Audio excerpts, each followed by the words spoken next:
Welcome to the Chef's Kitchen. I'm your host, Nicole Gaffney, and we're here today with Executive Chef Seth Arnold of the EatNic Urban Farmhouse Eatery. Welcome. Thanks for having me. Of course, it's great to have you here. We have a gorgeous spread of food. So what are we making today? First, we're going to start with a little pork belly with carrot ginger puree and a shaved apple and fennel salad with a nice black garlic ponzu sauce. And then we're also going to do a scallop crudo with some beautiful fresh produce from the area. Fantastic. Well, I see your scallops right here, and they're huge and they're beautiful.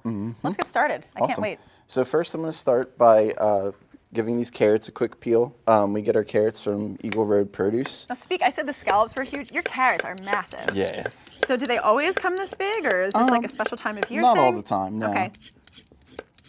Do you find they have a difference in flavor? Not really, no. Okay. I'm going to put this with a little ginger, and I find the flavors of the two really complement each other very nicely. Really just like the flavors of fall when it starts to, the fall flavors start to hit. Such a difference from tomatoes and basil and all that. We actually change our menu every 2 weeks. Wow, that frequently. And it's usually a pretty big change. Especially this time of year.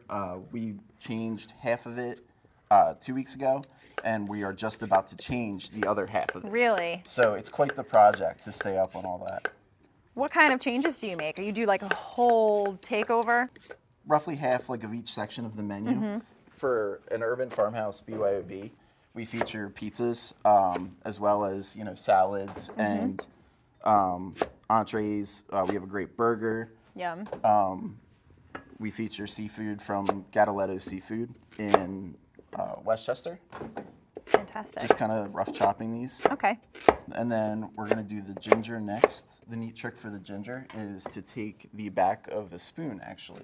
Nice. And you can use that to peel away the skin, and you're left with the just the nice ginger flavor. So this is great. Great tip. So how many seats are in the restaurant? We seat about 65, and then we actually and then we actually just added a patio, which increases it to roughly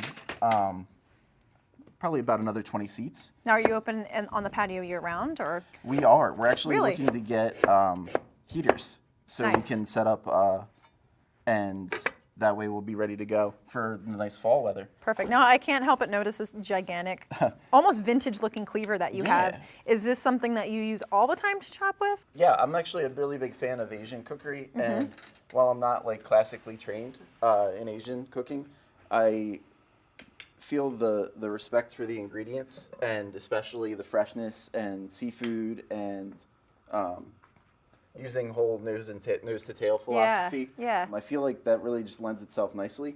Plus, I feel like using cleaver is actually quite dexterous. It may not look it, but also for beginners, the technique is to curl your fingers under. And with the cleaver, you can almost put your whole hand up against the knife, believe it or not, and you're really not at risk. I never thought about it that way, but the way you explain it makes a lot of sense. So now you're very ingredient focused at your restaurant, which with a name like Urban Farmhouse Eatery makes sense. You should be, and I can't help but notice this butter that you have over here. This is not your typical stick of butter that you'd buy at the grocery store. Where is this from? That is from Oasis Dairy in New Jersey. Nice. While we do use, your regular run-of-the-mill unsalted butter for certain things, we actually do use, really, really good quality butter for finishing sauces. Is it cultured? Yes. It tastes it. It's so good. And also starting with something like a puree like I'm making here. That way it kind of helps develop the flavor from the very beginning rather than, Well, exactly. A lot of people don't think that there's like a difference between butters, but it actually makes a huge difference. So what we're going to do here is we're basically just going to let these carrots and ginger sweat down a little bit. When I say sweat, it's just a nice, gentle saute. No color on those. No color, exactly. Salt and pepper that you put in? Pepper. Anything else? Nope. And then in a minute or two, I'm going to swing back around, add a little white wine to it, and then a little duck stock. Stay tuned for more of the Chef's Kitchen. Let the nation's top chefs show you how to use gourmet ingredients, inspire you to try this season's freshest selections to make you a top chef in your own home. I'm going to go ahead and get the lemongrass oil started. We get this awesome lemongrass in from Green Meadow Farm. Is awesome. I've never seen lemongrass with this much actual grass to it before. It's an heirloom variety. Okay. Green Meadows Farm is actually located in Gap. It's very, very fragrant. It smells so good. So is this lemongrass a little bit more tender than like your typical lemongrass that you would get? It is. So the other trick to lemongrass is you want to take the back of your knife and you want to bruise it. This allows the aromatic oils to come out, and that allows the lemongrass flavor to permeate everything you're doing. Awesome. So then just kind of And give then it a you rough kinda chop. it. Okay. Whoops. Oh, I missed one. We going right in here? Yep, right in Perfect. here. And is that olive oil? That is olive oil. Okay. Yep. I like to use olive oil for this instance just because I use this as a finishing oil for a lot of things. Works really well for beets. Actually, in this case, we're going to use apples and fennel. It's just a perfect vessel for that. So how long do you let that steep for? And do you bring it up to a simmer, or do you kind of keep it at a really low? I would bring it up to a simmer and then go ahead and let it steep for probably about an hour or two. All right. And then strain it off. So this is actually all going with pork belly. We get our pork belly from Green Meadow Farm as well in Gap. Fantastic. Is it smoked? No, this pork belly has been cured with a house Togarashi chili that we dry, and then I grind that down and make almost the Togarashi seasoning out of it. Can I taste a little bit? Absolutely. The Togarashi seasoning has dried orange peel and ground spicy. ginger in it. And it also gives you a really nice like umami, earthy flavor. Big time, yeah. So what we do is then 60% salt, 40% sugar, cure it for about 2 days, bring it out, rinse the cure off. We'll roast it on top of some mirepoix, carrot, celery, onions, a little fresh herbs, white wine, and again a little stock. Roast it for about probably 4 hours. We'll let it cool just slightly, and then what we'll do is we'll press it, which gives you this really nice flat, Like it looks like even, bacon. Exactly. Yeah. It gives you this beautiful, even piece of pork belly. How long do you press it for? I like to press it overnight. Okay. And it kind of, as it cools, it'll set in a nice perfect shape. So for this scallop crudo, we're going to take some Asian pear. These are gorgeous Asian pears. Yep. I mean, these look like they came straight from a farm, not did. something you buy at the supermarket. They're straight from Green Meadow Farm, again in Gap. We use them for, as you'll hear, For a lot, almost everything, yeah. Which is awesome. Do you mind? Absolutely, go ahead. So we have that. We're going to shave down some fennel as well. And I'll go ahead and shave down a little extra while I'm at it because we'll use it later in the pork belly. I thought you were going to say because I sit here and pick at everything. No, that's quite all right. Nice little baby fennel too. Yep. So basically the trick with fennel is it has a nice core in it, so you want to make sure you cut out all the core. Okay, it's a little tough. Yep, exactly. Especially when you're shaving it for something raw. And you always do this by hand? I like to use my hand, a really nice sharp knife, as opposed to using like a Japanese mandolin. Sure. You could do it that way. If I was doing massive amount of prep for something like this, I would surely do that. Over here we have some beautiful pickled Anaheim chilies. Nice. We pickle them in salt, pepper, champagne vinegar, water, and sugar. This is like a quick pickle? Exactly. Okay. And that gives you like a really nice sweet and sour with a little bit of the heat coming in at the end. Awesome. So what did you just add to the pot there? So basically I just added white wine and duck stock as well. That's going to cook down and they're going to get tender, so we can go ahead and blend them. Cool. While we're doing that, I'm going to go ahead and slice up some of these scallops. And where did you say you get your seafood from? Gattiletto Seafood. Gattiletto Seafood, and that's in Westchester. Yep, well, these exactly. are gorgeous scallops. I have to say, they're some of the biggest, most beautiful scallops I've ever seen. Andy over at Gattiletto's really takes really good care of me. Sends some really, really quality product. I can tell. So are these U12s? They are U10s. Wow, even better. Yep. So basically I like to use my hand, kind of press down on it gently, and then give it a nice fillet. Go ahead and plate this up.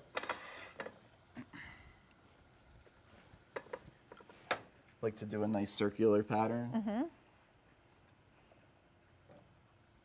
And then, as always with everything else, salt and pepper. Any kind of special salt that you like to use for this, or just a kosher? Just kosher. Yeah. Just pretty lightly as well. We're going to go back and use the finishing salt as well. Okay. Since we're using such beautiful coarse ground, it's going to be almost like a garnish as well. It's literally just, random scattering, trying to make it look nice. It's kind of organic and rustic. Exactly. But at the same time, everything is in its proper place on the plate. Of course, still composed. Yep. It's like a Picasso painting. Exactly. So then again, some Asian, The Anaheim pickled chilies. Anaheims. Not too spicy, but a Not little too bit of spicy. spice. Exactly. I like Anaheims. for that reason. My philosophy is, really a lot about balance. Basically, you want to have sweet, salty, and all in one plate, in one bite. Sure. So these are little Game & Farms pea shoots. Very pretty. Just to finish. And then, again, the sea salt. And then I'm going to finish with a quick Asian pear gastrique. Now, a gastrique is a sauce made of fruit, vinegar, and sugar, and then you cook it down and reduce it till it's a nappe. Nice. So that's that dish. That's beautiful. We'll return with more from the Chef's Kitchen. Watch the show The Chefs Watch, The Chef's Kitchen. Let the nation's top chefs show you how to use gourmet ingredients and share valuable trade secrets to make you a top chef in your own home. Watch The Chef's Kitchen daily to keep up with today's culinary trends and techniques. Go ahead and talk about the ponzu. Yeah. Basically, the ponzu sauce is something I made. It's usually just the citrus soy kind of sauce. So what I do is I take yuzu juice, which is a fruit. Did you get the yuzu fresh, or do you buy it No, bottled? we actually buy bottled juice. That's extremely rare to find in this area. But it's just, you can't really replicate that with anything else. Yeah. It's just not the same. Right. So then I use soy, a little mirin, which is a sweet little rice sweet. vinegar. And then I use a little local honey, as well as black garlic. I feel like black garlic, again, gives you some of the fermented umami type. So we can come over here and we will slice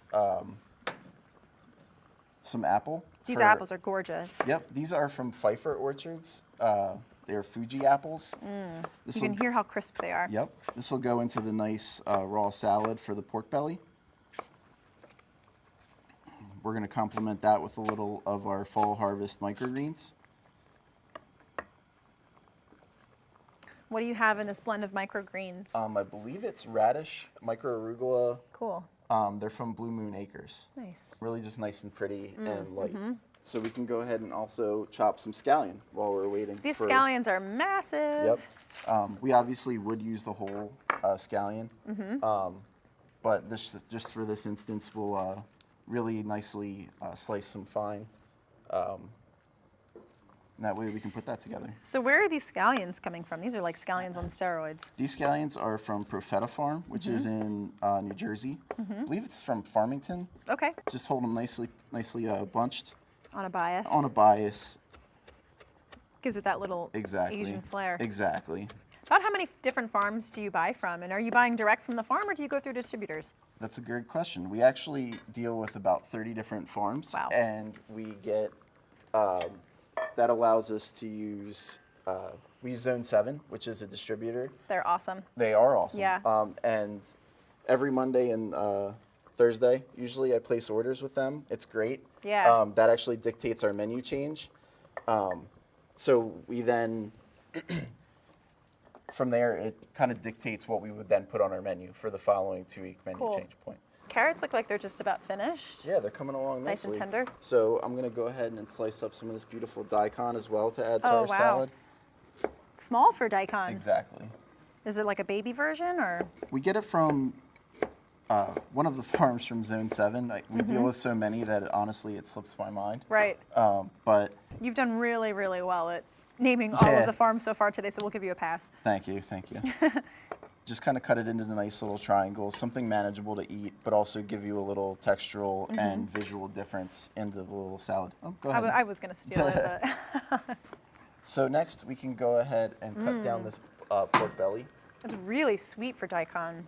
It's got like a little bit of spice, but not as much as usual. It's really nice. To the side there. So basically, for pork belly at EatNic, we like to serve about a 4-ounce piece. It is a beautiful, beautiful piece of nice fatty meat. It gives you a lot of texture, crispness, but also richness, and especially contrasts nicely with sharp flavor profiles. And this pork belly really does have a lot of fat and marbling going on. It looks amazing. So you go ahead and recook this? Yep. We roasted this, it's been cooled, so basically all we have to do now is sear it Okay. and bring it up to temperature. While we're waiting for the rest of this to come together, we not only serve meat, but we definitely deal with a lot of vegetarians and vegans at our restaurant. Yeah. Given that our premise is freshness and dealing with farms, but we're also very from scratch. Everything we do in house. I mean, I think that's really apparent just in what you've done here today. I mean, the pork belly, the carrot puree. I mean, everything has been totally from scratch. Yep. We actually have a separate vegan menu. Do you really? Which I feel like we're really proud of. You should be. That really kind of sets us apart and allows us to cater to people who, usually go out and can serve piles of vegetables or sides put together. I'd like to try to come up with composed dishes and different items that they can then eat and be happy with, content. That's fantastic. So, that's not easy to do. No. We'll return with more from the Chef's Kitchen. Watch the show The Chefs Watch, The Chef's Kitchen. Let the nation's top chefs show you how to use gourmet ingredients and share valuable trade secrets to make you a top chef in your own home. Watch The Chef's Kitchen daily to keep up with today's culinary trends and techniques. Pork belly, you don't really need a whole lot of oil. Right, because it already it's going to gives render off. out its fat. Yeah. Let's go ahead and make the carrot puree.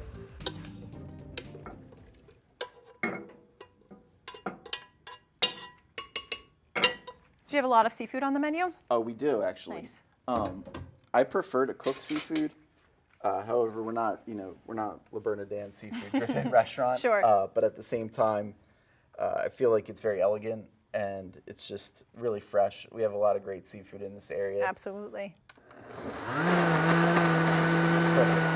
It's such a pretty color too. Yeah, nice bright orange. It'll really contrast the scallion and then the bright fresh vegetables. Nice. Cool. Gorgeous. So we'll let that hang out for a second. Our pork belly should be ready to go in the pan. You want the pan to be really hot? Yep. I'm going to cut it down into slices. Oh, okay. And then go ahead and sear those off. Now, will this render out a lot of its fat when you go to cook it? Just enough that it crisps up.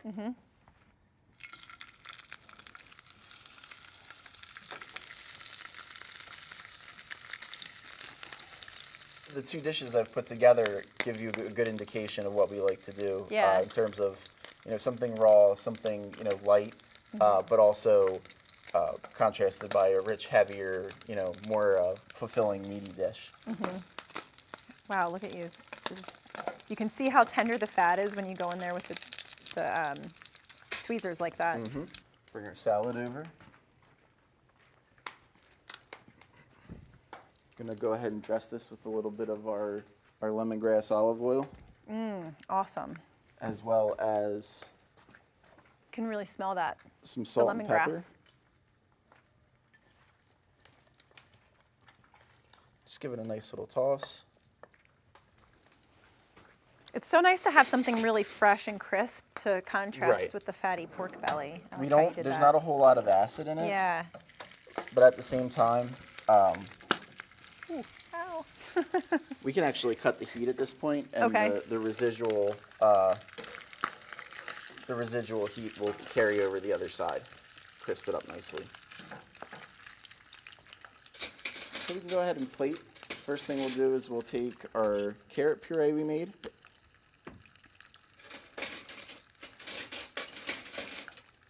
Nice. Just a nice dollop in the center of the plate. It's so pretty. Our pork belly. Now, is this an entree or is this This more is of an actually appetizer? a kind of a hybrid. Okay. We have a pork belly appetizer on our menu, but pretty much the sides to this go with a pork tenderloin entree. Oh, nice. So I like what you did. You did a little mashup there. Yeah. The scallop crudo, however, is actually on our menu. Awesome. So to finish this dish off, a little bit of the salad. Even though it's hot and cold mixing, I like to just put it right on top. Nice.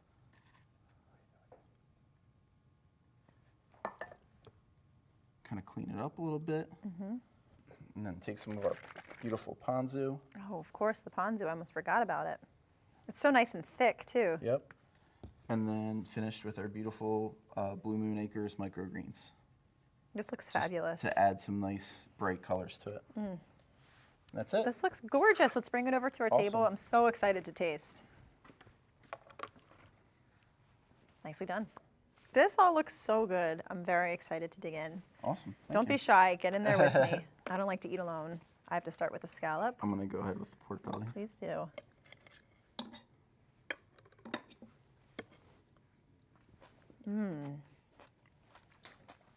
Wow. So many different textures and flavors happening in there. It's awesome. That pickled Anaheim, it's even spicier than I expected it to be, but I like it. Now I have to get into this pork.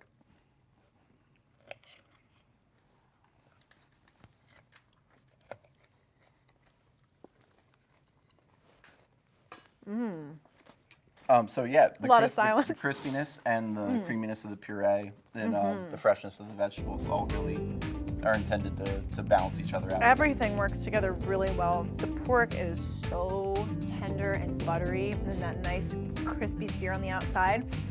The crispness of the salad on top, it really balances it well, but the first thing that I get when I taste it is that ginger and the puree. It's so absolutely. nice.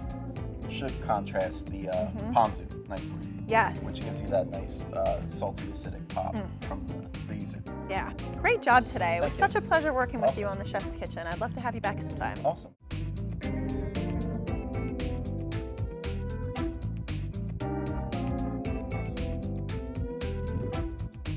It's just an honor to be here amongst other people who have been on this show, and it was really great to be able to tell people about EatNic and what we do there, and everybody was really nice here.